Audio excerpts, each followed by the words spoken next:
Ghost towns are a real thing in South Africa, and the numbers of them are growing all the time. We need to be seriously concerned with this because the desperation and misery that goes on in these places is absolutely astounding. I have traveled South Africa extensively and been to many tiny, small or micro towns even.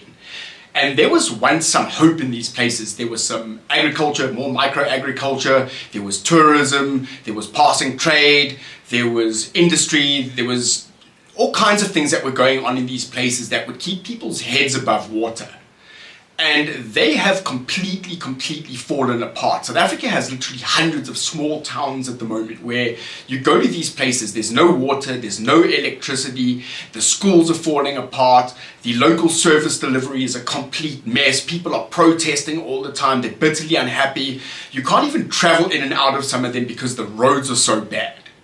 And every time you go to these places, you find a trapped population of people that are trapped in cyclical poverty that is created by absolutely absurd government policy, on top of thieving, corruption and mismanagement at the municipal level and in these small towns themselves. You find that a lot of these small towns have become cadre-deployed wealth extraction facilities where absolute idiots have been able to sit in power for extensive amounts of time and simply run things into the ground while they thieve and create opportunities for their friends and family. Places like Hope Town, there was once absolute wealth there. It's now just a couple of farms, one or two agri-stores, and the rest is a mess. Grahamstown, which is one of the best towns in the Eastern Cape, it should be like the Stellenbosch of the Eastern Cape, is a reflection of the ANC itself within that province. You go there, there's no employment, the roads are absolutely falling apart, there's sewage running everywhere. The university is a complete mess itself. And the last things that are propping up this place are a handful of schools, Pepperdew pickling factory, and the university. But for the rest of the town, things are really falling apart. In some of these places like Rhodes, there are populations of tens of thousands of people that remain completely locked out of upward social mobility because the towns that they live in themselves will never have any opportunities. We see this in Grahamstown, and we see it in lots of other places across South Africa. It's time to vote out these muppet governments that we have in the municipal elections in 2026, or we are going to see the rise of ghost cities. We are already seeing places like East London start to look more and more like Detroit in the USA, where manufacturing is pulling out because the circumstances and the environment there are so unfavorable that they just don't feel like they can continue anymore at a profitable level.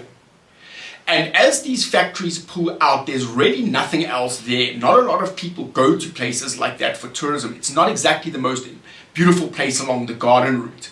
It was a real manufacturing hub. And as these factories pull out, these towns will slowly transform and shift into little mini ghost cities. The same way that our ghost towns have developed right underneath our noses without us realizing. The kind of municipal audits that these municipalities get is absolutely atrocious. Most of them don't get clean audits, and most of them are embroiled in some or other kind of allegations around thievery, corruption, cadre deployment, or just general wealth extraction networks.